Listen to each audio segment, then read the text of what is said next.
Good morning, everyone. So today I'm going to be talking about this idea of data-driven multi-scale modeling, and in particular the workflow that we follow here in the lab.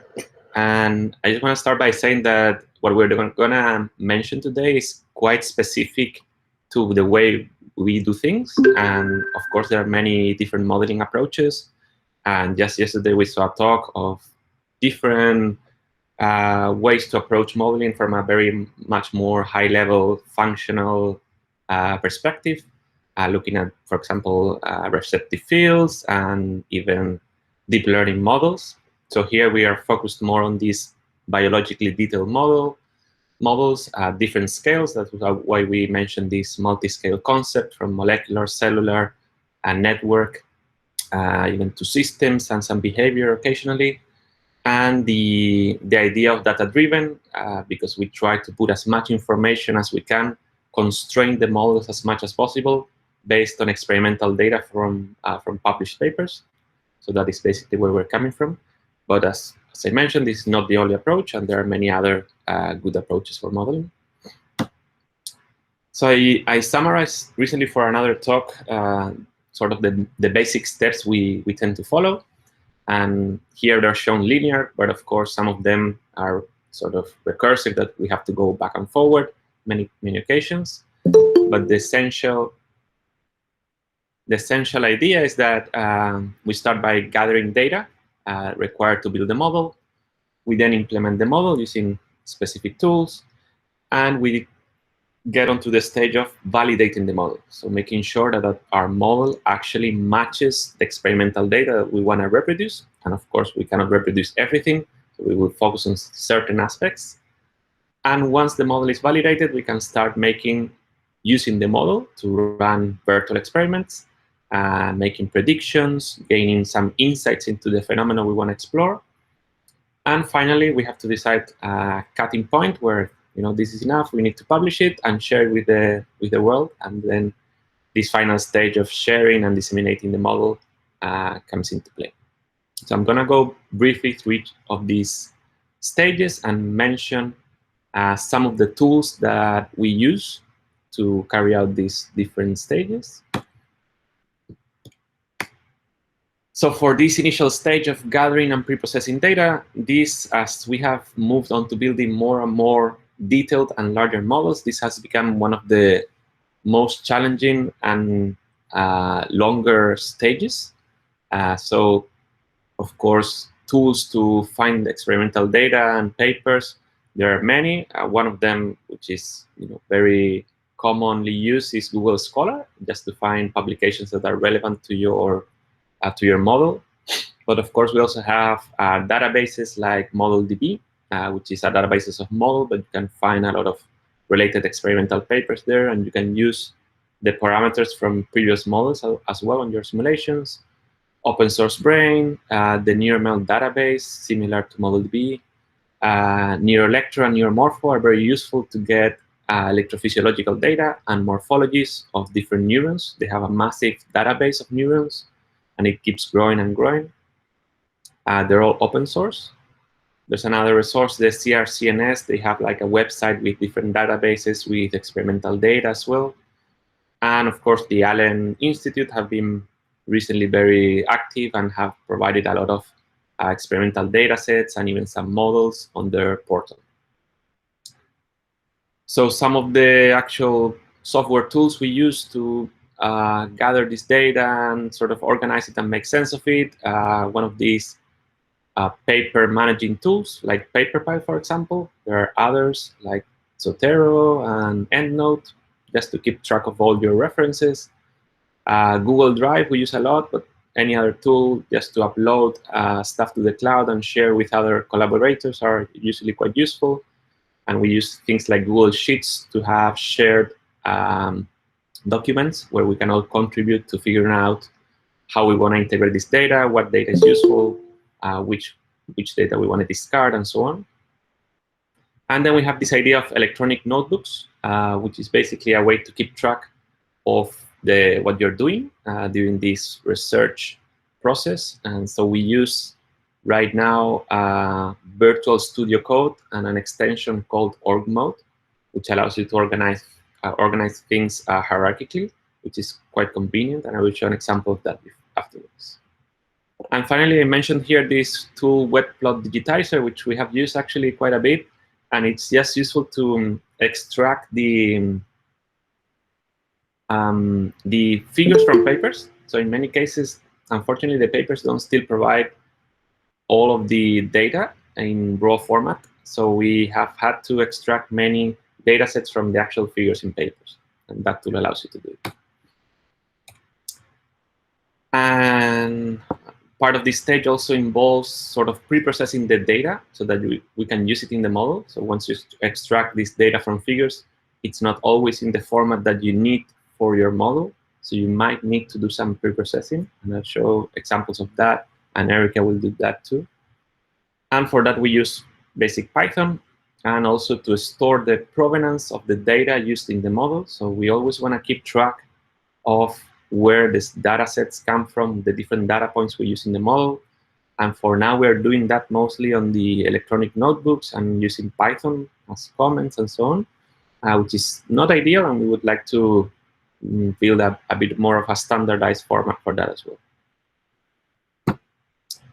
So the second stage is simply implementing the model. Once you have figured all the parameters you want to use, of course, we have been describing the tools we use here, which is the neuron simulator for the sort of backend simulator, and the NetPyNE tool as a network model building tool. There are other similar ones like BMTK Bionet from the Allen Brain, PyNM as well. And here, of course, we also want to keep track of the model versions. So as we build the model, we usually add components after components, and we want to keep track of how the model evolves. And so for that, we label each of the versions of the model, and we keep track of them using the NetPyNE structures, which allow you to give a version model to each stage, GitHub, of course, for version control, and these electronic notebooks. The next stage would be this sort of tuning and validating the model, which has turned out to be one of the most challenging, especially when you're building these very large-scale models. And it can take over a year, as we have experienced recently. So for this, we are using also the neuron NetPyNE tools just to run the simulations. And we use some optimization tools. So for example, Inspired or Optuna, which are actually built into NetPyNE. So you can just tell NetPyNE what you want to do, and NetPyNE will use these two tools to run simulations. There are similar ones like BluePyOpt and NeuroTune. And of course, if the models are very large, we have to use supercomputers, and there are some public ones like the Neuroscience Gateway, provided by the Exceed NSF program. Google Cloud, which is not free, but is relatively cheap, and it can give pretty good results. And of course, the eBrains platform, for example, which provides supercomputing access to users.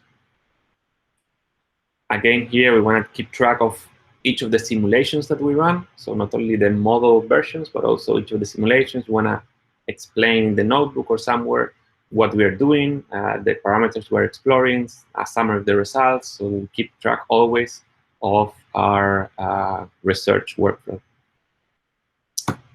The next stage, once we have a model, these are just the logos of the different platforms.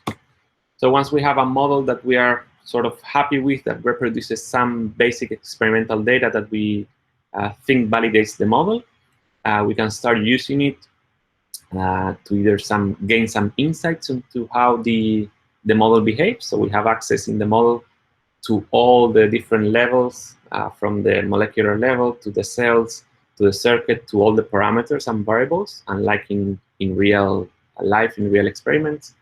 Here we have the advantage of having this direct access to everything and direct control. So we can modify everything very precisely and also systematically. So we want to change a parameter and keep all the other ones the same. That is only possible with models.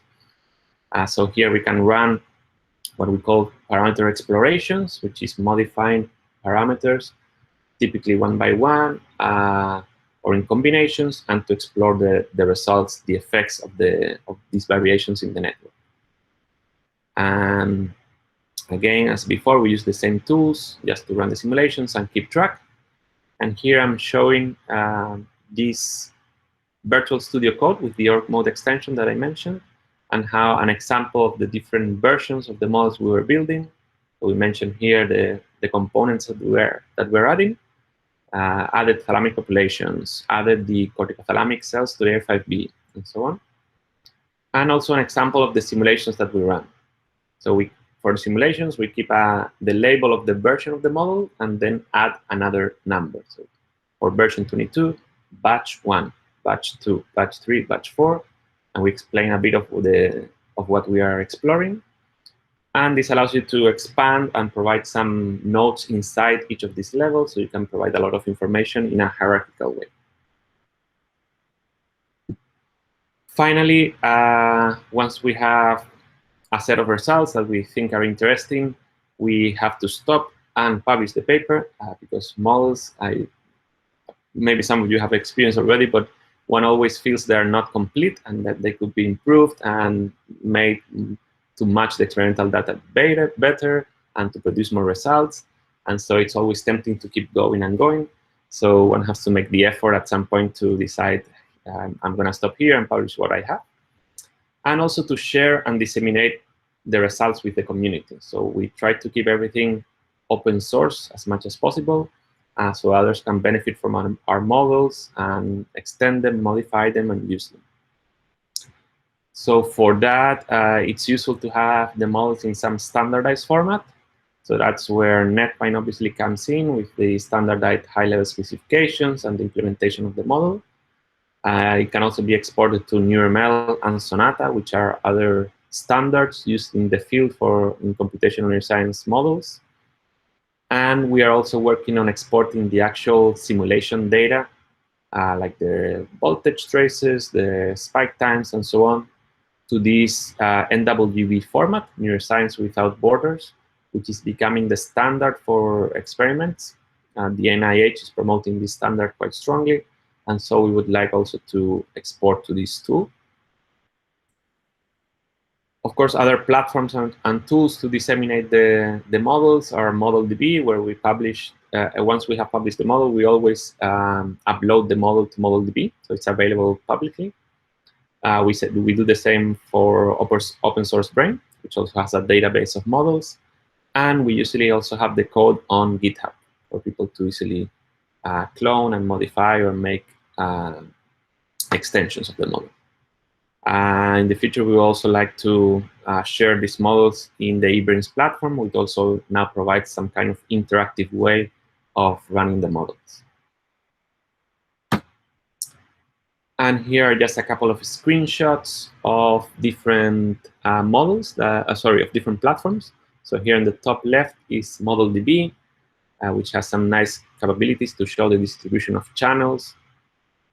Top right, we have open source Brain, which also has a lot of nice features to visualize the models, and is now integrated with NetPyNE, so you can build and run the models and analyze them all within this open source Brain platform. Bottom left is the HBP collaboratory, which is becoming the eBrains platform, and also has this interactive way using Jupyter notebooks to build and simulate models and analyze them using a lot of tools. And on the right-hand side, the NetPyNE GUI, which we have been using a couple of days. So I now briefly wanted to show you some of these steps in the M1 model, this motor cortex model that I've been building for a while. And Erica will do the same afterwards on the auditory thalamocortical model that we have built. So this is the model. I already described a bit of it, but it's simulating a sort of a column of motor cortex with 10,000 neurons, 30 million synapses. And as I mentioned, we did build like a very detailed architecture in terms of the different cell types involved, the populations that you find in each of the layers, and also the The layer boundaries are all based on mouse data, the densities of cells in each of the layers, and so on. And each of the cell types we also really built in a lot of detail. So we try to reproduce the morphology and the physiological response of the neuron by running these optimization algorithms to match the neuron response to the experimental data and modifying the parameters of the different channels within biological constraints. But what I wanted to focus on is on the connectivity, which is where we put more effort. And I did mention that we have connectivity at 3 different scales, these long-range inputs from other parts of the brain, the local microcircuit connectivity, so how the cells within the column connect to each other, and even the distribution of the synapses along the dendrite for the different projections. So neurons receive input from many different cells, and they are typically distributed in different patterns. So we included some information about this. But focusing on the local microcircuit, I wanted to mention the sort of data that we use to build the connectivity in the models. And we typically use 2 parameters, which Erica will also describe. One is the probability of connection. So if you have 2 populations of neurons, what is the probability in percentage from 0 to 100 that the neurons will be connected with each other? And this is obviously one of the parameters that you can include in NetPyNE. And it's a parameter that is quite commonly found in papers. So for example, here, I hope you see my mouse. In figure D here, this is actually representing probabilities of connection of different cell types, the corticospinal SPI, which is one of the cell types in layer 5, layer 5B of motor cortex, and the STR, corticostriatal, another cell type in the same layer. So we see, for example, that they found that connections between corticospinal to corticospinal, they tested 355 cells with paired recordings. You see here the setup in this figure, where you're recording from 2 cells simultaneously, and they only found connections in 14 out of those 355 cells. Okay, so that's a relatively low probability of connection. The corticospinal to STR was even lower because it was 0. They didn't find any connections from corticospinal to corticostriatal. But the other way around, the corticostriatal to corticospinal, it was pretty strong. So 24 out of 115, so over a 20% probability of connection, which is relatively high. In cortex, it usually ranges between 1 and 30%. So this kind of information we can put directly into the model. So that is one of the components of connectivity that we use. And the other one is represented up here. So here we're seeing action potentials firing in the presynaptic cell and the corresponding postsynaptic cell EPSPs, excitatory postsynaptic potentials. And so something we can measure is the amplitude of this EPSP, which is usually ranges between 0.1 and 2 millivolts. And that is what we use as a reference of the strength of the connection, the weight of the connection. So this is what they call for a unitary connection. So one cell projecting to another cell, the amplitude of the EPSP resulting from one action potential on the presynaptic cell to the postsynaptic cell. That is our measure of weight. And what we do is convert those weights. We have a method to find the weights in neuron, NetPyNE, that correspond to amplitudes of postsynaptic EPSPs. But of course, many experimental data and experimental papers have their data in a different format that doesn't correspond to these 2. And so we have to do a lot of work to pre-process and make sense of it and convert it to these data types that we're interested in. And I can show briefly here.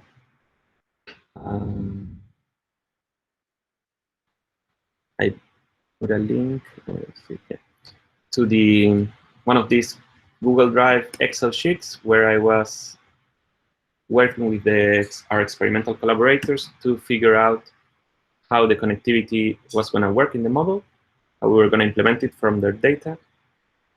And for example, what they had, let's see.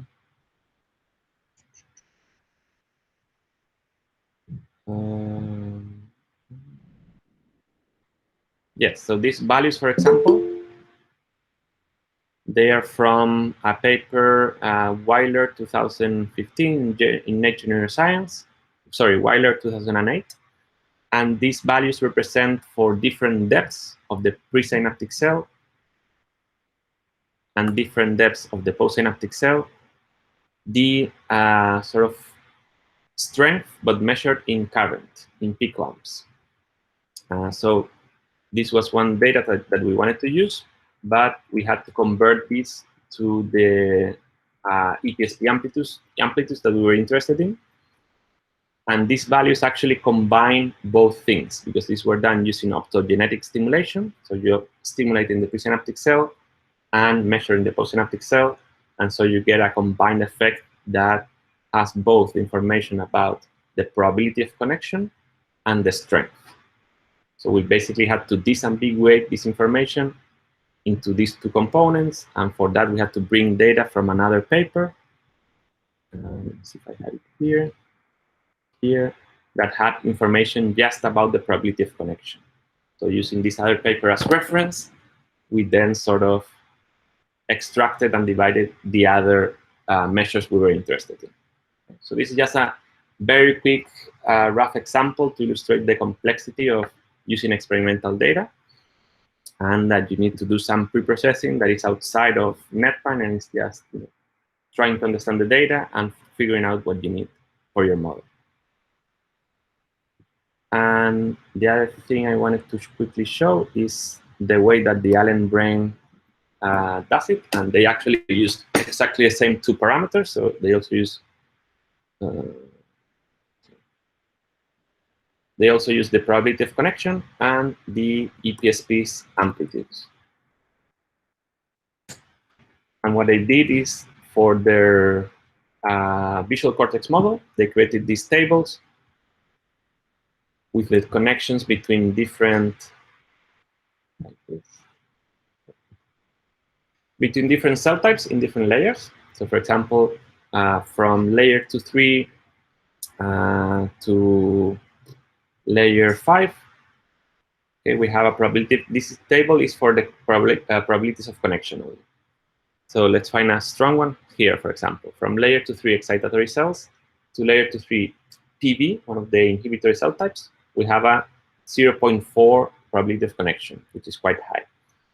And so to keep track of the provenance, so where this data comes from, they created this PowerPoint where you can click on the data value, and that takes you to a specific slide.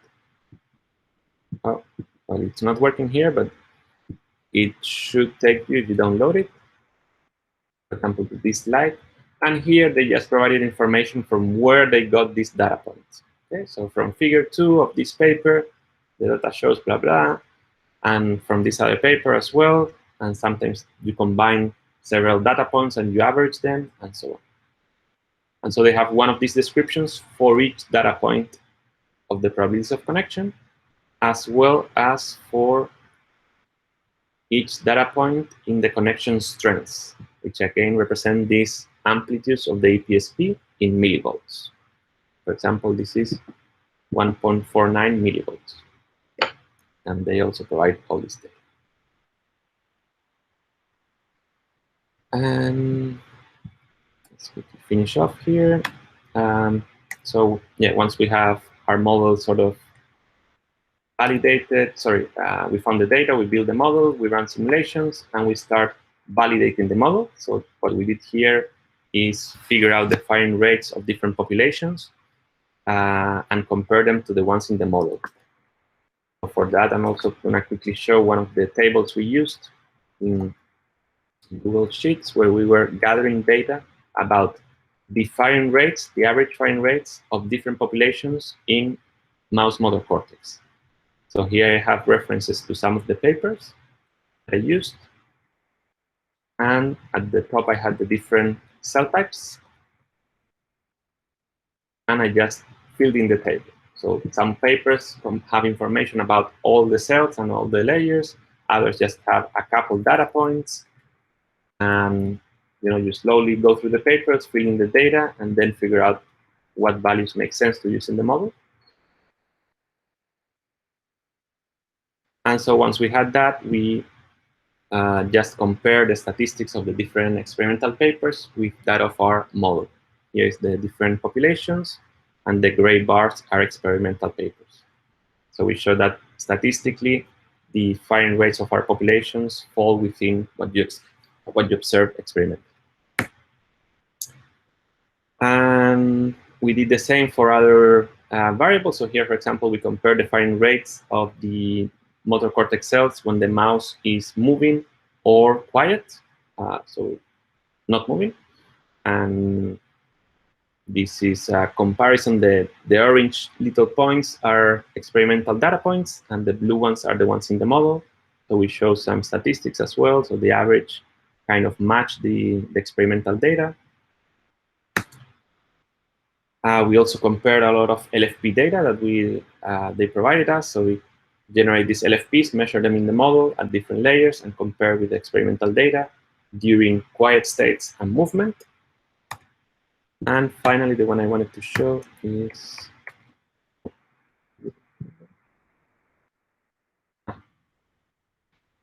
I didn't include that. So I'll show that later on in the next session, which was sort of what we call exploration of parameters, where you simulate different conditions in the model and then try to understand what is going on and make some predictions and test some hypotheses potentially. So thank you so much. I will now, if you guys have any questions. May I ask a question? Sure. When you're tuning parameters of your dynamical parameters of your cells, right? You showed the firing rate distributions that you tested against in vivo data. Mm-hmm.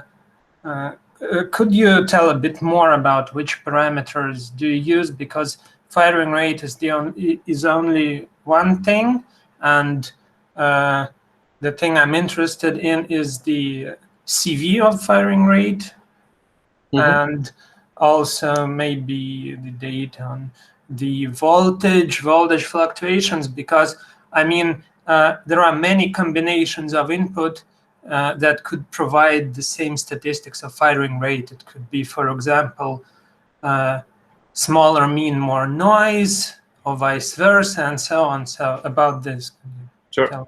So in this case, we just measured the average firing rate. And in other cases, we have done, as you mentioned, the interspike interval coefficient of variation, for example, which gives you a bit more detail. We have started to measure in this model the actual voltage traces. You see an example here at the bottom, and comparing sort of the resting state level and the amplitudes of the spikes and things like this. But in this case, it all depends on the sort of question that you want to answer and what the model is built to. So there's, I think, no right or wrong answer. It depends on your objectives. And here, this model was pretty large scale and detailed. So we didn't want to try to constrain it too much to experimental data. So to overfit the model to some concrete experimental data. First, because something we saw is that even different experimental data sets have a lot of variability.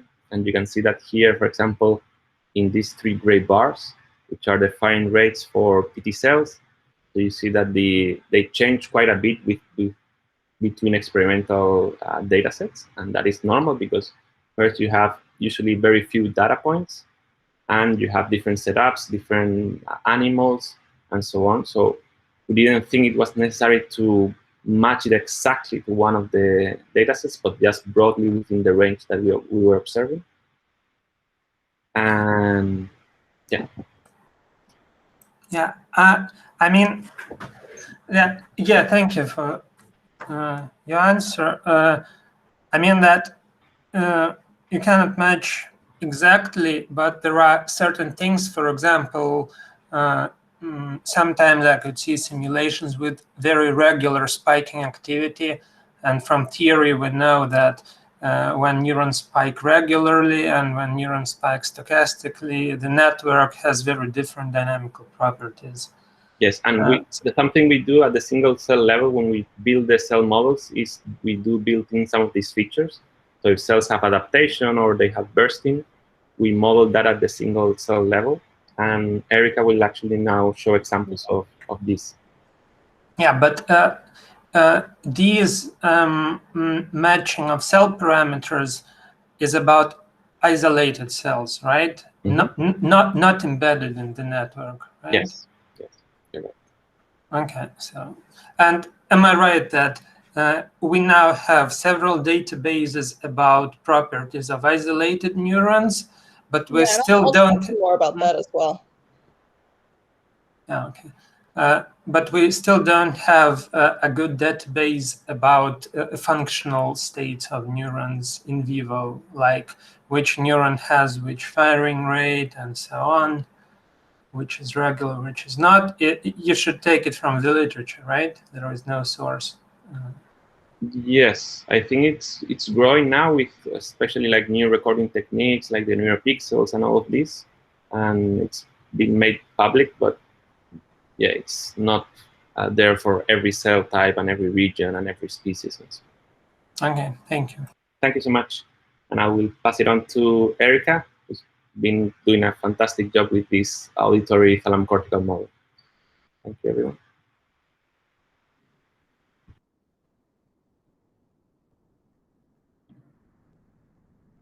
Okay, so let me go ahead and share this. Okay, so can everybody see my presentation now? Yes. Yes. Okay, great.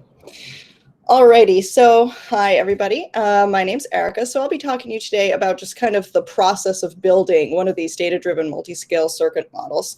And so I'll mention examples from the auditory thalamocortical model, like Salvador said, and I might mention a few others as well. I just want to give you guys kind of a, an overall framework of how we in the lab approach this type of modeling. So first, just going to start with what these words mean, so we're all on the same page. Data-driven, this one's fairly self-evident. Just every component of the model should be driven, to the best extent possible by existing data. And this can hold true for things at multiple scales. So subcellular connectivity, spiking activity, network level oscillations. And these different scales of analysis can be very dissociated in bench experiments, things like that. And multi-scale modeling really gives us a chance to kind of see more easily how a change at one scale or one level can propagate through the whole structure and affect changes at other scales. So broadly speaking, we can break down the scales involved into kind of 3 overlapping levels is how I'm going to talk about it. And this isn't necessarily super strict. Some aspects of the model may arguably fit into more than one of these levels. So it's okay not to think of these as completely distinct and just realize they kind of flow into one another. And this is a broad way to think about it. So the first kind of most bird's eye scale is going to be that of the circuit and the network. So to think about what information we need to construct the model at this scale, we're going to focus on 3 broad topics. And that's going to be the kind of the geometry or the size of the brain areas of the circuits that we want to model, the cell types that are going to be included in that, and then the connectivity between those cells. So again, that's just going to be the geometry of the size. We want to think about, the different types of cells that exist in these areas and also the connectivity. And so next we come to the cellular level, and that's more going to involve, the actual individual cells that comprise the elements of your network. And there we kind of focus on 2 broad topics, and that are the morphology of the cells and the electrophysiology. So kind of broadly, what do they look like? And then also, how do they behave? And then at the smallest end of the scale, we have the so-called molecular or the subcellular level of things. And this is going to concern itself mostly with things like the subcellular connectivity or activity in the ion channels. So in other words, things like synapses and currents. So here's just a schematic of NetPyNE that is available on netpyne.org that I pasted here, and it shows the different commands and objects that kind of flow along this hierarchy. And on the left side, we have sort of the network level objects, then followed by the cellular level objects, and then finally the kind of subcellular specifications. And again, I just want to emphasize, these are not necessarily strict boundaries. Some of them may have some overlap conceptually and stuff. And crucially, they all feed into each other. So they're definitely not distinct in terms of, the whole overall model functionality. And, the beauty of this approach and the heart of its complexity is how intertwined all of these elements really are. So let's start on the left at the network level here. So again, the things we're going to be focusing on here are the geometry or the size of the model brain areas, the cell types we want to include, and then the connectivity between those cells. So when we talk about the geometry or the size of the network, this is going to apply in circumstances where we do care about the spatial arrangement of the network. So a common example might be if you are modeling, say, a cortical column from a particular species. So like Salvador mentioned, there's the primary motor cortex model that he's been working on for a very long time, the auditory cortex model as well. So if you're modeling a circuit of some kind, say it doesn't include a lot of distance-dependent connectivity, it's something sort of basic that you're looking at, then this step might be more embodied by just the number of each cell type or something. But let's go through what you might want if you did have some biologically informed geometric constraints on your model. So we're going to use a cortical column as our example. So let's say you're modeling, macaque auditory cortex column. So for this, first off, you're going to need to know the depth or the height of this column. So how thick is the cortex on macaque in the auditory cortex region? And then you're going to want to know the relative depths of each of these layers. So, the next thing that we need to think about is, where is this data going to come from? So starting with the cortical column, there's a couple different common sources that you'll hear me reference throughout the presentation, and Salvador mentioned them as well. So there's always, the data in the literature. So for this kind of thing, you want to look out for anatomical studies, textbooks, things where you'll find these kind of basic anatomical surveys. And the second source of information, of course, would be an experimental collaborator. So in the case of the auditory thalamocortical model, we do have a collaborator who's working with macaques, and so we were able to actually get this data in terms of the layer depths individually and the entire column directly from him, from the monkeys. So that was very, very helpful. And just in terms of implementation, the information will go into NetPyNE like this. You guys have probably seen this so far. So just kind of the the X, Y, and Z dimensions, and then you can also specify a shape. And the NetPyNE documentation tells you, about the different types of shapes you can specify. There's cuboid, ellipsoid, cylinder. I think the default is cuboid. So you have some options here in terms of, how you want to configure this scale of your model. So that's kind of the gist there. And also, so this is just an example of how we might make a dictionary of the different layers in this circumstance. So these are the normalized layer boundaries between our different layers in our cortical column for our A1 model. So that's the gist. And one more thing, sorry, I just wanted to illustrate. This is, again, auditory cortex. You can see we have our measurements here. So that's geometry. And now we can talk a little bit more about the cell types that should be included. So we're going to need sort of three broad pieces of information about each population in terms of placing them in the network. So the first is going to be, what types of cells actually exist within the network. So I'm going to call it the identity of each cell type. And the next thing we want to know is kind of where in the network these cells are located. And these two things can be intertwined, not always. And we also want to determine, crucially, how large is each population. So how densely are each of these cell types, located in the regions where they are. So those are kind of the three big things that, you'll want to focus on when you're thinking about the different cell types that you want to include in your model. It's going to be the identity, the location, and then the size of these populations. So let's start with the identity of each population. So let's say we have our cortical column, our little graphic from before, and we want to be able to populate all these layers with cells. So to do that, let's say, okay, we need some neurogliaform interneurons up here in layer 1. We'll go through the layers here, add some different excitatory cells. Maybe these are some spiny stellate cells, maybe some corticothalamic cells. We'll go back up, we'll keep adding cells, interneuron populations, some parvalbumin, maybe some somatostatin. So the basic idea here is that we want to know what kinds of cells are participating in this network and then where in the network they're located. And so for this, we use NetParams, pot params. You guys who were with me in the hands-on exercises yesterday heard me talk about this, and I know you guys have seen this in other exercises and tutorials. This is where you're going to specify the size and also the location of these populations. And so, this can be done in a couple different ways. Here's some examples. This is again from our auditory cortex model. So here you can see just where, so y norm range, that just means like the normalized range on the y-axis of where these populations are going to be located. And then you can also specify it in terms of density. Say you've done, as we spoke about previously a few slides ago, and we did specify the geometry of the area you're modeling. You can do this in terms of density.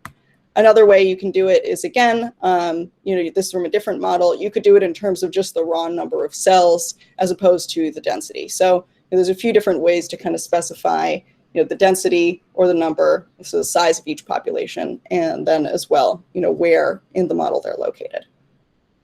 So now, as always, I just want to talk a little bit about where this data is coming from.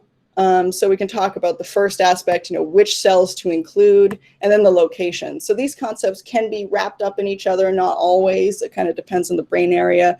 But so this kind of information, again, largely comes from the literature. Say you're studying, for example, the claustrum.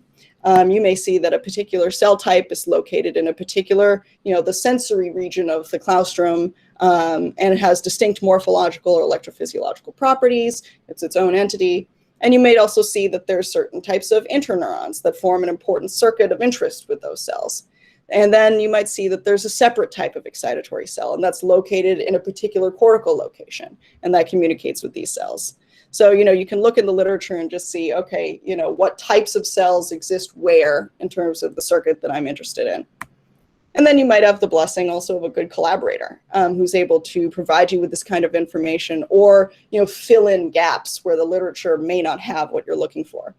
So just for example, these figures here come from data from one of our collaborators in Singapore. They're recording from different excitatory cells in a particular claustrum region. And then they did some machine learning to sort them into different categories based on their electrophysiology. So, it's always great when you have a good collaborator. That's another solid possible source of this type of data. So that's a brief overview of identity and location. And now we can kind of move on to the size or the density of each cell population that you're modeling. And let me know if anyone has any questions as I go along here. I know we only have to 11:20, so I want to make sure we get through this. So let's see. So this can come from a variety of places. Again, there's always the fallback of the experimental collaborator. But if not, we can delve into the literature and look through online databases, things like that. So for example, here's an example of some density data that we're using in our A1 cortical column model. So in this is a schematic of how different interneuron types, you can see parvalbumin, somatostatin, VIP, and then non-VIP, and how these different interneuron types are distributed across the cortical layers.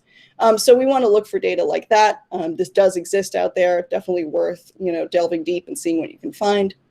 Another option is to look at online databases, like Salvador mentioned, and I'm just going to show one here. So this is a screenshot from the Cell Atlas for the Blue Brain project. Here is a link to this if anybody wants to look at this. So the particular data from this portal is from mouse, so that's something to be aware of. So you're modeling primate, these things can differ a lot between animal models, but sometimes you don't have any data, or sometimes you may know differences between monkey and mouse, and you just kind of have to make do with what you can. So for this, you might notice that there's not a ton of granularity here in terms of the breakdown of cell types. There's this excitatory, inhibitory. But things like this can still be very helpful. So don't discount, the use value of partial data, because you might find yourself in situations where you don't have perfect data. That happens quite a lot. And, you may need to make some calculations based on pieces of data that you find. Maybe somewhere else you find the breakdown of, the excitatory cell types in this brain area. Well, then this can come in handy because this can help kind of round out the picture and give you more complete data.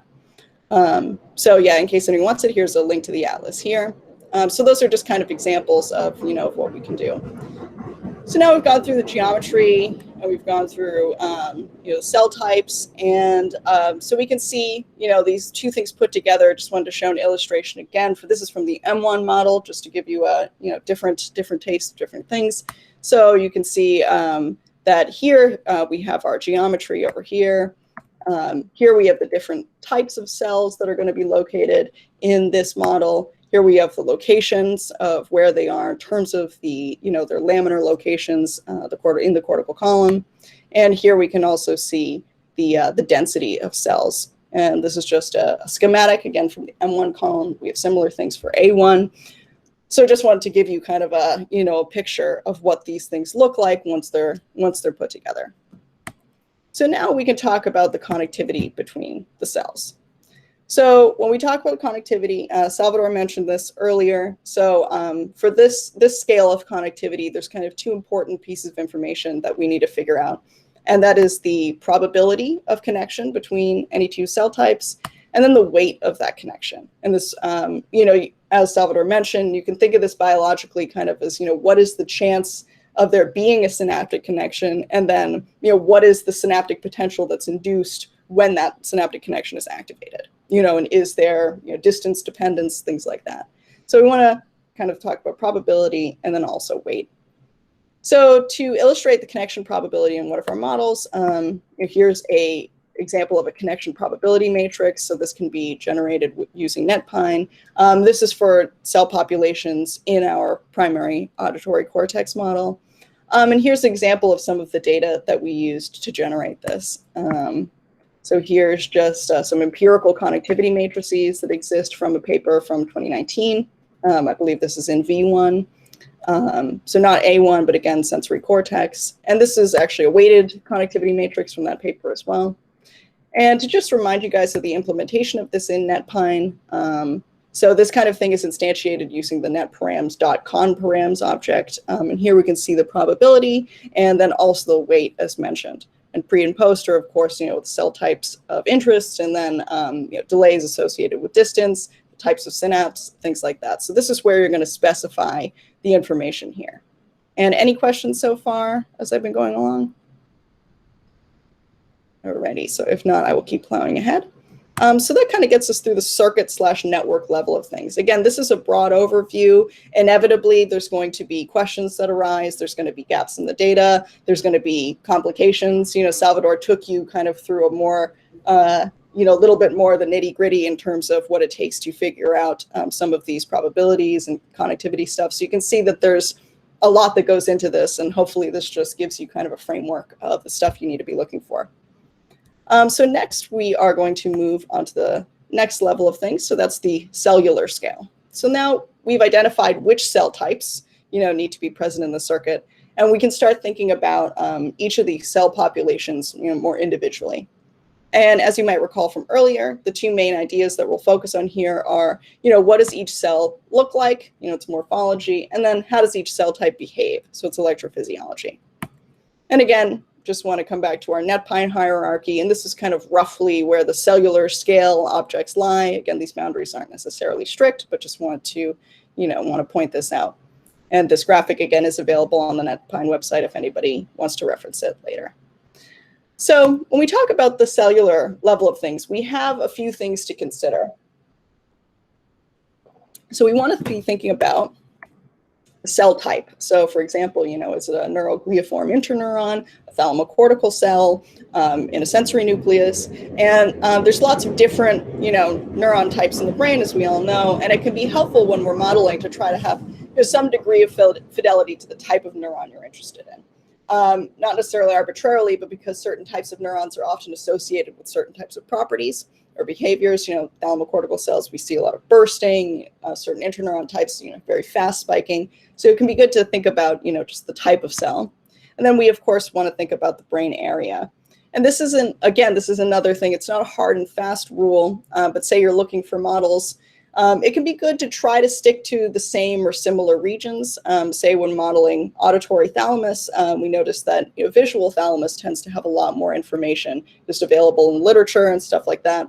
So sometimes if we run into a situation where, there's a lack of data on a particular thalamic cell type in medial geniculate body, might go into the literature and look, to see what has been written about that cell type in lateral geniculate body, things like that. So it's, again, not ideal, but at least, we're still hanging out in sensory thalamus, things like that. And again, these things are rarely perfect, but so it can be tried and good to maintain, some biological realism wherever that's possible. And then third, we want to think about the animal model that our network resides in. So this can be important because, for example, non-human primates can have very different circuitry. Again, I'm going to go to the example of sensory thalamus compared to rodents. We've seen in the literature that non-human primates do have a much higher density of local interneurons compared to rodents. And so that can be very important because, of course, that can have a really big impact on the behavior of your network. So it can be important to just be aware of those differences. And, if you have a situation where you really just don't have the data from the animal model you're interested in, say, I know somebody in the course is interested in modeling auditory cortex in marmosets, you may, be in a situation where you have to flexibly scale data that you do have, say from rodents in a way that it more closely aligns with what's known about your animal model. So, it's just important to think about that as well. And lastly, of course, we want to think about cell behavior. So let's say you have a cell type and it behaves in a particular way and you're trying to model it. Say it shows, repetitive bursting behavior or some stuttering behavior. And so you're looking in the interneuron models that you're finding, from similar brain regions or things like that, or, from the correct animal, they're just not producing the behavior that you want to include in your model. And so, well, then you can kind of come at it from a different angle and expand your reach a little bit, and you can focus more instead on finding a model that fits the behavior. So say, you can just expand your search and say, okay, now I just want to focus on finding a model that does do this type of odd bursting behavior. And, and again, it's important to remember that even though this is data-driven, we do want to have biological realism, it is important to remember that these are models at the end of the day, and we can repurpose them and adjust things so that these models fit what we need. So it's important to kind of keep those things in mind, be flexible, do things like that. So that gets some of the main considerations that we want to think about. And so now I want to move on kind of practically to what we do. So steps 1 and 2, these are not rigid in their ordering, but let's see, did somebody have a question? Yes. Yeah, real quick, before we move on from morphology, do you mind if I talk about form and function a little bit? Oh, please, yeah. Cool. Okay. I love morphology, and I got into it. I grow morphologies algorithmically and stuff. Morphology is traditionally understudied. That's understandable because computer power in the past was not what it is today. It's exponentially larger every year. And so now we have the power to include the morphology. And one of the foundational topics of biology is form and function. Okay.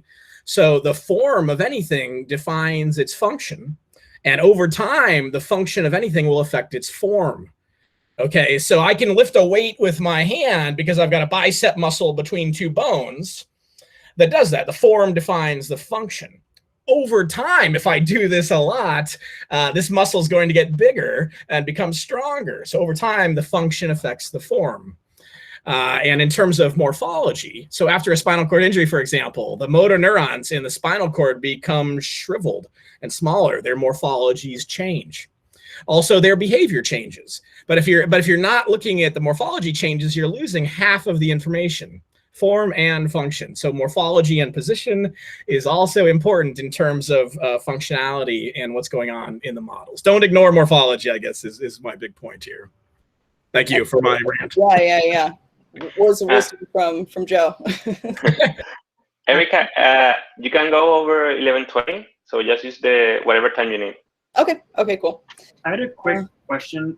Yes. What Joe just said. So in those sort of models where morphology changes, is that something that you dynamically change in a simulation, or is it separate simulations where you're like, well, this is a case where they're stronger, weaker?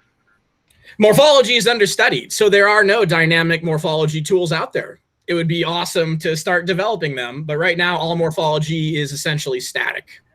So you would have to, to do between spinal cord and normal, you would have to do 2 separate morphological models and explore them. There's no way to do dynamic morphology as far as I know right now. Okay, thank you. That would be pretty cool. I think the morphology affects dynamics because of the delays. So we have one synapses in one way of in one phase of the neuron and another phase of the neuron. So there are some delay, and this is dynamically interesting. But not just the delays. I mean, the diameter of a dendrite affects how current flows through it and stuff. And the more surface area you have, the more channels you can have. And so, yeah, it's not just delay, although delay is important. Yeah. Yeah, absolutely. All right. Any other questions, comments? All righty. Okay, so I'm going to, so steps. Thank you, Joe. Okay, so let's see, where are we? Everybody can see my stuff. Okay, so again, so steps 1 and 2 here. So they're not necessarily rigid in their ordering, but let's say one of the first things you want to do is you might want to search for extant cell models, and this can be helpful. Of course, you can create a model de novo. Say, you're using Neuralucida or, or a collaborator is, you have a detailed cell morphology, you want to be able to overlay, the electrophysiology as you have it from your data. That would be fantastic. But say, you're also building this very complex model with, a lot of different cell types, and that would be very time consuming, or you just don't have all that data. You can go through and you can search for, for models that already do exist. And then, we also want to gather data about your particular cell type. So you can do that again by, via the literature, online databases, experimental collaborators. And lastly, you do want to be able to modify and optimize your cell model so that its behavior kind of matches the data that you're trying to mimic. And so that's going to more occur on the subcellular level of things. So let's go through each of these things. So first, I mentioned searching for extant models. And so I just wanted to give you guys some resources. Hopefully some of these might come in handy for some of you for your projects. So the first is the always handy ModelDB, fantastic open source database, contains source code for a ton of the published models. You can make an account if you want, search, and you can download the code. Just so here's what that looks like for those of you who haven't explored it yet. You can search by any one of these, simulators. You can specify Neuron or NetPyNE, as long as many others. And here's, for an example model page, and you can click on model file here, and it'll bring you to this. It'll give you all the mod files, and then, HOKE files, or in some cases .py files, things like that. And for those of you who were in the hands-on exercises yesterday, this is where you might, use some of the things we talked about then to import these models into your network model. And so there's also, for example, the Human Brain Project. So you can make an account on the Brain Simulator portal. They also have a couple things up on ModelDB as well. I believe all of these are human, so that's something to keep in mind as well. And then another resource that I'll mention is the Allen Institute. I believe Salvador mentioned this as well. Not the most intuitive search process here, so I just wrote down the steps and included a link, so that way you can actually find and download these models. So the way it works, you click on this link here, cell feature search. You can click on, has models, so you actually are able to find ones that do have models. You go to the electrophysiology, you scroll down, you find this, and then you go to that page. You have to select this model. You have to make sure that this tab is selected, and then you can go through and you can download the model. So yeah, it's not super intuitive, so I just wanted to include that for you guys, just in case you start using it. So in terms of how these are coded and inserted into the network, we had some hands-on exercises yesterday. And so you want to compile your mod files, import the cell files. Sorry, Erica, I could not get that biophysically active click which you mentioned. In your previous slide, you mentioned that. Yeah. What was that? Okay, so yeah, you'll go to this link. This is a link here, and then somewhere on that page, you'll find a section called models, and just make sure that you check those off. That way, when you're searching, it only shows you the results where they actually have models, because not all of them do. Some of them just have data. And then you'll scroll down and you'll see the search results there. And then each of them will have something called electrophysiology and morphology. You click on this in order to get to the page that'll give you the model. Somewhere on that page, I think like halfway down, you have to scroll and you find this and make sure that this is selected. And then you can scroll down some more and then you'll see biophysical all active, and then you can download the model from here. So yeah, it's not the most intuitive search thing. So it might take a little bit looking around those pages to spot the things that I put on here. But that's the flow. Hopefully you're able to yeah. Got it. find that. Yeah, sorry, it's yeah, that's why I put these up here, because it's a little hard to find. Again, compile your mod files. You want to import your cell files, and you can go to the collab that I uploaded yesterday to the G Drive for the course. There's also NetPyNE tutorials on this on the website. I believe it's under Advanced Features, Importing Externally Defined Cell Models. So you probably remember netparams.cellparams from yesterday. So this is the construct that we use to specify the parameters of a particular cell type. This is where we can use things like load cell params rule, or import cell params to import these predefined cells from a HOKE file or a JSON file or a .py file, things like that. And so again, just a quick reminder of what that looks like in terms of NetPyNE. And here's just a link here to the NetPyNE website that'll bring you to the part where there are tutorials and some files you can download, stuff like that. Okay, so the next step that to talk about is just gathering data from the cells that about the cells we're trying to model. So to that end, again, we're going to be looking at the morphology and the electrophysiology. So let's talk about morphology first. So the complexity of the morphology that we use for these models can lie along a spectrum from very simplified to quite complex. And so for simpler cell models, there's some things you're going to want to think about. You want to think about the compartment sizes, for example. Like we just mentioned, we were just talking about the actual size and diameter and surface area of each of these compartments can affect its dynamic behavior. So when you're going through and you're thinking about, for example, the soma compartment, for your particular cell in the animal model that you're interested in and the brain region you are, is your soma a reasonable size? Is it way too big? Is it way too small? What kinds of things should you be aiming for? And then in terms of dendritic length, how far does this dendrite need to extend in order to participate in the circuit that you're interested in? Things like that. So the data that you need here can again be found in a variety of places. Again, looking in the literature can be very helpful. So here's an example of a table. So this is some of the data we used for our neurogliaform interneurons in the auditory cortex. So list some morphological properties of monkey versus rat. And then, here are some examples of cortical schematics that we reference to show kind of, if you have a cell body in this layer, how far does a particular cell type need to extend in order to reach the appropriate layers to, be part of this cortical circuit. So let's see. So, this is an instance where things like spatial information from another scale, namely the circuit or the network level, might be necessary to create something, accurate at the cellular scale. So these things, again, are very intertwined. And then, of course, we have our more complex cell morphologies. And as we saw yesterday, these often come in the form of, SWC files. They can come from cell tracing experiments. They can be found on online databases, as we mentioned briefly yesterday as well. So here's some, just some online databases. Again, just wanted to give you guys some resources for your projects and stuff. So there's neuromorpho.org, as we talked about. So this is a real treasure trove of detailed morphological data. There's lots of different cell types here. There's also information about the cells, and that can be helpful, like we just said, if you are using a more simplified morphological model. And also you can download detailed morphology files here. Very cool.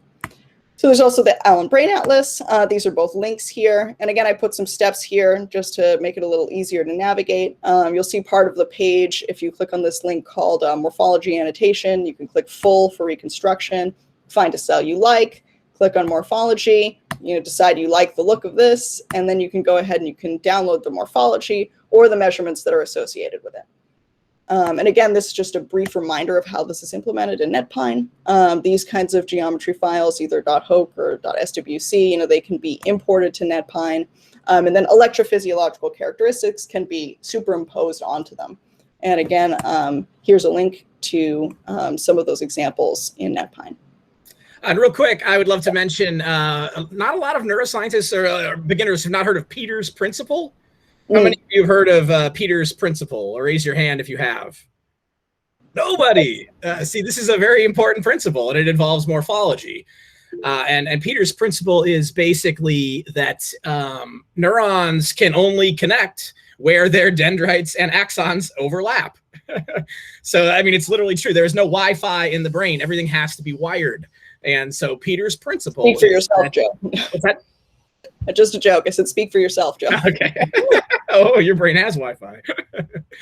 So yeah, Peter's principle is that, yeah, neurons can only overlap where their dendrites and axons can only connect where they overlap. The problem with this is that in the literature and in the databases, you don't really have full axon reconstructions. We would love to have full axon reconstructions so you can just put them in place and see where they overlap and connect them thusly. But typically you have complete dendritic reconstructions and then a stub of an axon because they go so far and spread so wide that it's impossible or very difficult to reconstruct them. Okay, thank you. Yeah, no, very much appreciated. Thank you again, Joe. But it's known where, if the axon projects locally or this long range projection for the axon, this is known. Yeah, we know, I mean, where they should project in general. But if we want to use an actual reconstruction with a neuron that projects and just put it in place and connect it, you know, we don't have many of those full axon reconstructions. Okay. All right, very cool. Okay, any other questions on this before we move on? Okay. I have All a right, quick so question. Can I just quickly ask? Yes. There's not necessarily directly related, but like just out of interest, how long in terms of time can you run these large networks? Like, how long can you simulate? Like, what's a typical simulation time? Well, so we start with maybe like a second. You know, we have 1 second. We're extending these things to 5 seconds, 6 seconds, trying to get longer and longer and see does the recording still match what we're looking at in our macaques, things like that. So again, it really depends on the size of the model in question, and then what you're running it on also can make a very big difference. My computer, for example, wouldn't start running it at all, so it would have a 0-second simulation. So yeah, so that's it does depend. Again, like we use Google Cloud. We also have a couple other resources that we use. So yeah, so it will depend on how much computing power you have and how big your model is. And Don runs his avalanche simulations for a really long time. Yeah, right? yeah. 30 seconds, a minute, even longer.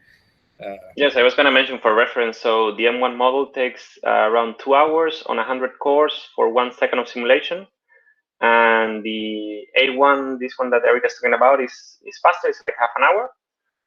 But we have run the M1 model, as Joe mentioned, for the maximum is 10 minutes, 600 seconds, because it's required to look at these avalanches effects and so on. And that took like several days, like almost a week, I think, and costed like thousands of dollars. So one question on that note. So if you have to model something related to age or something related to a disease thing, which happens in like long-term time scale, 1 year, can we model that kind of stuff? You need to be a millionaire. At that point, I would guess you really want to create 2 models, one before the chronic condition and one after the chronic condition.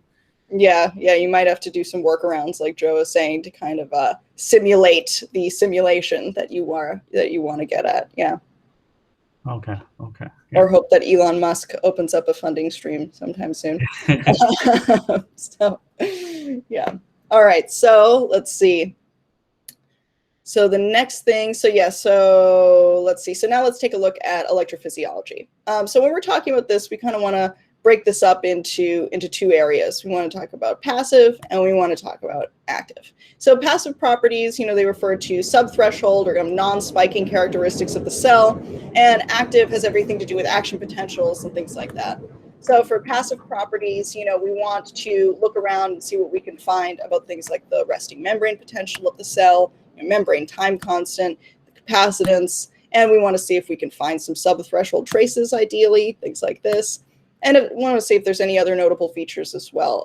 For example, sag is a common one, kind of shown here, and that's something we see sometimes as a result of H current, and we get this initial hyperpolarization that's a little deeper than what the cell attains, when it reaches steady state.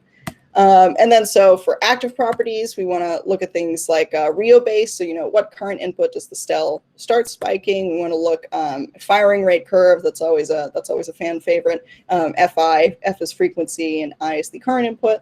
And here's just an example here from a PV interneuron. And you might also be interested in properties of the action potentials themselves. So I just want to say that for us, kind of disclaimer, we don't tend to be as interested in that when we're thinking about, at least our lab, when we're thinking about in terms of these large multi-scale models. We are generally tend to be more interested in things like the Fi curve. We do prioritize things like, the rate of action potentials more so than the shape of the action potentials themselves. But I do want to mention this because some of you may have something different in mind where, something like the spike width or the after hyperpolarization potential could be important for some questions that you're trying to answer, and just, illustration of that. So other features, of course, we want to pay attention to as well are things like bursting, whether that's kind of, repetitive oscillatory bursting, whether that's rebound bursting, things like that. Also, maybe frequency adaptation, another important one, where a cell's firing rate kind of slows down over time despite a constant current input. So these are all really important things that you want to know about your cell. And again, some may be more important to you than others. That's up to you. And of course, depends on the goal of the overall modeling project and what questions you're trying to answer or what you're trying to achieve. So where are some places that we can get this information? So again, we can turn to our trusty friend, the online database. And again, just want to give you guys some resources. The first one I'll mention, and I believe Salvador mentioned as well, is neuroelectro.org. This is another great database where you can search for cells by type. Like this, you can get information like the resting membrane potential and the Rio base. And all of these dots are actually different studies. So you can click on these and it'll show you the citation, and you can navigate to that paper and look at the data in context, which is really great. And you can also come at this from another angle, say, and search by property. So it says adaptation ratio here. So I mentioned earlier, maybe you're looking for a cell that behaves in a certain way. This database, you can maybe search for a cell type that has a high adaptation ratio or something and use that info, go in ModelDB, see if you can find a model of that kind of replicates the property that you're looking for, and you can then use and adapt that model for your own purposes. That can be one approach. And another thing I'll mention is the Allen Brain Atlas, again, similar to what we saw with the morphology. So they do only have human and mouse, so that's a limitation to be aware of, but still can be very helpful depending on what you need. So here's an example of how you can search on their atlas. So you can set these kind of 5 polls to different properties, and then you can use your cursor to kind of just select and highlight maybe a particular range of one property, and it'll show you, the things that meet that criteria. So let's say you've done that, and then you find a cell that you like. You click on electrophysiology here, and then you'll get a number of potentially helpful pieces of information. You'll get examples of spike train, you'll get firing rate curve, things like that. So that can be very helpful as well. And of course, we have the literature. Example here, again, of a table from that neurogliaform paper. And this time, instead of morphological properties, we have subthreshold and firing rate properties. So there's definitely many examples of things like this out there. So it's almost always worth, digging around in the literature to see what you can find. And again, we have our third reservoir of data, which is the collaborator. Here example is again an example of a firing rate curve, subthreshold traces, and action potential detail from a collaborator.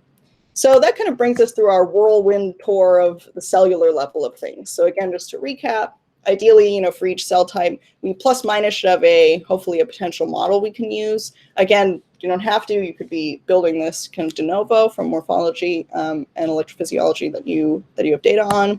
You should also have a knowledge of the cell's morphological properties or a more detailed morphology you can use. And we should also have knowledge of the cell's electrophysiological properties as well, as we discussed. And these electrophysiological properties are going to give us a benchmark to kind of see if our cells are behaving properly, so to speak.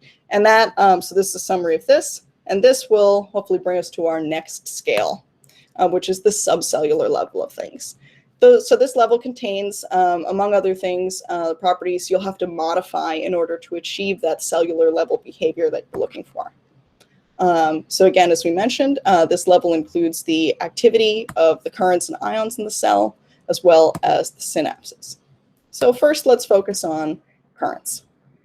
So here is an example. Let's see. of a thalamic interneuron model that we're using in our auditory thalamocortical pathway. And here I've blown up the activity of each current in the cell so we can really see what's happening. And this process is really what allowed us to be able to create the kind of elusive repetitive bursting that we're seeing here on this top trace here, which is the voltage trace. And so, we could see from being able to model this and looking, at these subcellular activity, at the activity that's actually happening to the ions and to the currents, kind of figure out what exactly is going on here and how to modify it. So the first thing we see this IT current, and we knew from the literature from other studies that the T-type current in this interneuron is much different than T-type currents seen in thalamocortical cells, in that it's activated at much higher voltages. So, we were able to tie in that kind of information. We see calcium coming in from the IT current here. So this is the calcium pool that's tied to the T-type current. This starts to depolarize the cell. And then this triggers a depolarizing cation current from ICAN, which is a calcium-activated cation current that further depolarizes the cell, hitting its threshold, leading to the fast sodium channel activation. And riding on top of that, the high threshold calcium channel activation from the L-type current. So all of this calcium is coming in, and that's enough to activate the calcium-activated potassium current, IAHP. And this actually brings in potassium, and it stops the action potential burst. And then the continued current input, it allows this cycle to kind of continue with this ping pong back and forth between the voltage activated calcium and the calcium activated potassium, causing these kind of burst and interburst periods respectively. So this is kind of just another representation of that, superimposed and zoomed in. And so I just wanted to show this to illustrate, how important it can be to fine tune these subcellular parameters that are contained in your channel mechanisms, because it's really going to drive the activity of your cells. And modeling this all out and looking at it in this way can be very helpful for doing that. And so in terms of implementation, I want to mention again that your mod files are going to be the cornerstone of how these channel mechanisms are inserted into your cells. We went over this a little bit yesterday. I know you guys have seen these. So these contain the equations that are going to govern the current, the state variables, the time constants, et cetera, that form the dynamics of a particular current mechanism. For example, here, if I have a cell model, but it needs to show rebound burst, and I could add in a T-type calcium channel, and I can adjust the the conductance, the density, in order to give it a sufficient amount of rebound burst. Similarly, say we're looking for sag, and so we put in an IH, we put in some IH channels, and we can decrease or increase this to modulate the amount of subthreshold sag that we're seeing.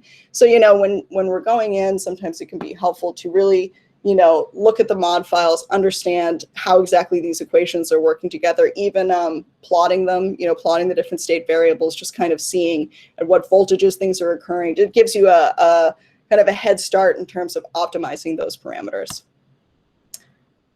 So again, this is where all these electrophysiological properties come in handy. We have to have benchmarks to compare our cell to. So when we're adjusting parameters like, the density or reversal potential of the leak current, we're going to look to our passive properties and say, okay, is our cell model now reflecting the correct resting membrane potential, et cetera, et cetera. And similarly for our active properties, as we change things like, say, things about the fast sodium current or, T-type channels, et cetera, we want to see, okay, is our firing rate now matching the curve that we saw in the literature that we know is there from the data? And the way that we do this is by optimizing those parameters in a number of different ways. I think you'll hear more about this in the parameter exploration and optimization talks. So, you get to learn about some implementation then. And lastly, I will see, we're at 11:24. So lastly, I'll briefly go into synapses. So this is a depiction from an M1. This is a depiction of a synaptic distribution along a complex morphology used in the M1 circuit model. Again, just a brief bit on implementation. So syn, mech param, synaptic mechanism parameters. This is where you're going to specify things about the different synapses that you want to be able to use in your model. Con params, this is where you're going to specify things like the probability and the weight on a larger scale, as we talked about. If you want to go even more granular, as someone did ask about this the other day, you can use things like sub-con params. And so I just wanted to give a couple examples of that to show that. We can see here, for example, we have some excitatory to excitatory connections, in layers 2, 3, 4. This is a list that's specified earlier. Here we have the cell types, and you can see that only the proximal sections of those cells are involved. And again, those are specified earlier. There's another example of that. So we have neurogliaform cells in a particular layer, synapsing on excitatory cells in particular layers, and only the apical trunk of these cells are involved. And so this is a way that you can kind of specify some of the subcellular connectivity that is occurring on this scale. And briefly, this is just a figure from a paper that depicts some of the data that we used for the subcellular connectivity. This comes from a detailed look at cells in mouse primary visual cortex. So again, not a perfect matchup of brain area and animal model, but we are using data that involves the correct cell types. It's in mammalian sensory cortex. So again, it's just important to keep in mind that sometimes compromises or adjustments will be made, since it can become harder and harder to find truly complete data as your model becomes more detailed, becomes larger, more complex, things like that. Okay, so this is kind of our whirlwind tour of how we go about building a data-driven multi-scale circuit model. Here's a reminder of the 3 broad scales that we talked about. Again, these are not fixed in stone. The boundaries between them are definitely fluid in certain circumstances, but just to give you a kind of a broad overview of the kind of stuff that you'll want to be looking for if you want to take this approach. As Salvador mentioned, there's many other approaches. This is not, the right answer, but it is an approach, and it works for us. And so just wanted to share that with you guys. And lastly, I'll just touch on, just wrap up with kind of what happens once you put this all together. Salvador talked about this a little bit. So you have all this put together, from the bottom, the middle, the top, you have this kind of Frankenstein that, you want to wake up from the table, so how do we know if it's behaving correctly? What are some benchmarks that we might look for in terms of, that largest level, the network, what are the things? So it's sort of the capstone of where data comes in. We can take a look at firing rates. This, Salvador mentioned this. Here we have a preliminary raster plot from our auditory model. You can also look at things like oscillation events within the model, simulation, and then the data, if you have that. So, alpha, beta, gamma, etc., comparing the number and the morphology and location of those oscillation events. You can also look at things like current source density, comparing that between your simulation and your animal. Again, if you have this data available. And again, these types of things generally, they take collaborators or a good data set, but they're really, really great for creating, these wonderfully validated models. And so that way, when you do go in and you end up changing things that comprise the model, connectivity, things like that, you can really make some solid predictions about what might happen in a real living system, and be able to reflect that back to the community and see, what else we can learn from there. And that's really the goal here. So that kind of concludes, what I wanted to talk to you guys about today. And I welcome any questions, and thank you very much for listening.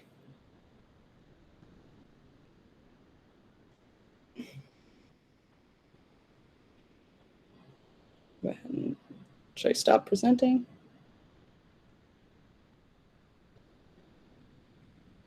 Any questions here? Give them a second, maybe. It's lunchtime. Everybody's hungry. Yeah. I know I talked through that fast. Just want to make sure that, we'd have enough time. Yeah, Marco? Yeah. I have a question. How this kind of modeling helps you to understand better the auditory processing of something like that, because you are modeling like some sort of circuit related with this computation? Yeah, so that's a very good question. I'll talk a little bit more about that when we have our talk on Monday about the auditory cortex. So there's a nice. Yeah. So there's a circuit hypothesis that we're interested in terms of how different thalamic pathways communicate with interneurons in the cortex, and how that signal. So we have a little sort of like sub-circuit hypothesis about how oscillations in auditory cortex start to sync up with the oscillations of actual speech that's coming in. And so that's something that we've observed, it's been replicated in a ton of different behavioral studies where actually, oscillations in cortex do start to actually phase match to oscillations of incoming auditory signals. So it's like, how does that actually happen? And so we've built this, and we have a hypothesis about, okay, it's something about how this thalamic pathway connects with this particular, interneuron pathway up here. And so we want to go ahead and first, we're in the process of validating the model, making sure that, at baseline, in terms of just spontaneous, activity that the model looks like, the spontaneous activity we see in monkey. And then we want to go ahead and we want to mess with that circuit and say, okay, if we disrupt connectivity between this thalamic pathway and those interneurons, are we going to see, downstream that the oscillations no longer match up? So it's things like that. So it's basically, like we said, and Salvador mentioned an example, kind of molecules to behavior. So the kind of the cool thing about these multiscale models is that you really can, disrupt things at a very low level, and then kind of see how does that propagate up and affect the behavior of the whole system, and which is very difficult to do in things like monkeys and people, or even mice. So pretty cool. And so I'll talk a little bit more about that in detail on Monday. Thank you. Yeah, and experimentally, I mean, a lot of studies done in neuroscience are perturbation studies, right? You change one thing experimentally, and then you run the experiment and you see what happens. So you perturb it somehow. So yeah, if you can model that perturbation, you can model a lot of experiments.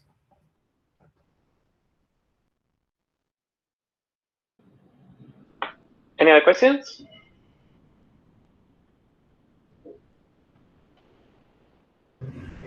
Okay, well, thank you so much, Erica, for a fantastic talk. Oh, sorry. I was struggling to unmute my microphone. Yeah, a question about general modeling. Oh, sorry. How do we know that what we are observing is indeed a replication of our experiment and not an artifact on our model? Because, for example, yeah, as they were saying that we do perturbation. So the idea is try to perturbate the system and see what happens. But what happens if we observe the perturbation, but not because our model is right, but because it is wrong? How do we see that?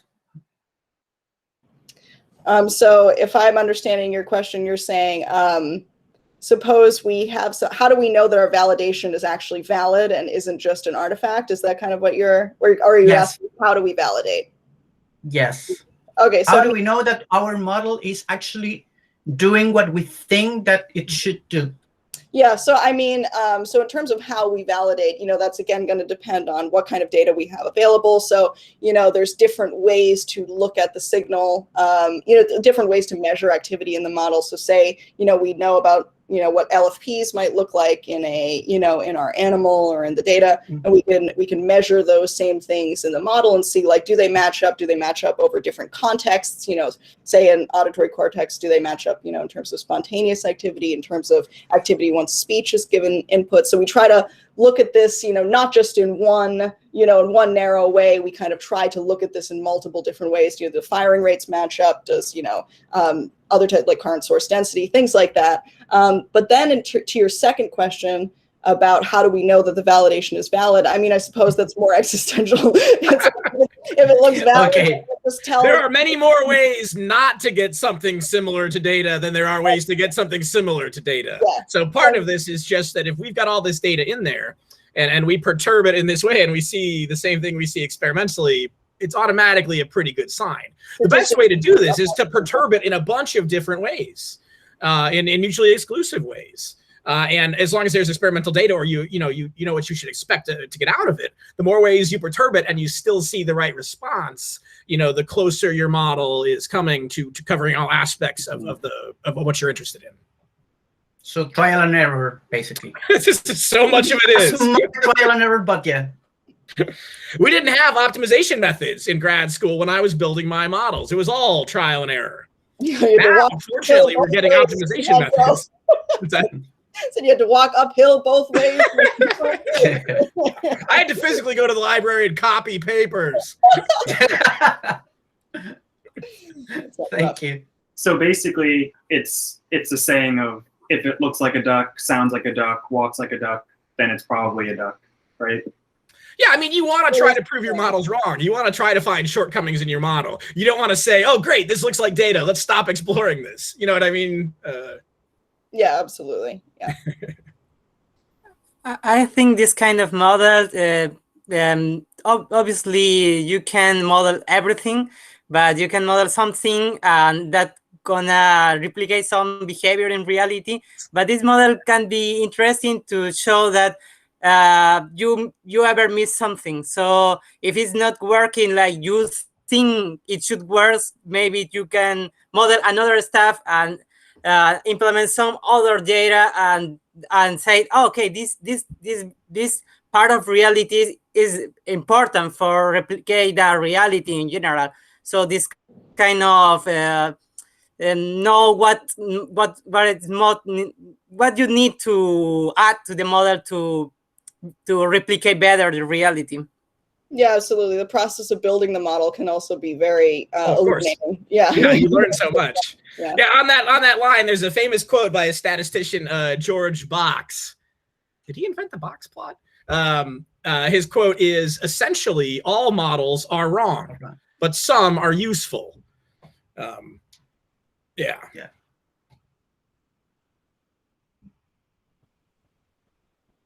Awesome. Well, thank you for the great questions. That was really great talk. Thanks, guys. And thank you, Erica. That was fantastic. I learned stuff. That was great. Oh, thank you guys both. Thank you, Joe, Salvador, everybody else who asked questions and listened. Really was great. Thank you so much. And we'll be back in 10 minutes, 11:45. Thank you. Bye, everyone. Thank you. Bye. Thank you, Erica. Thank you. Bye. Thank you. Thank you.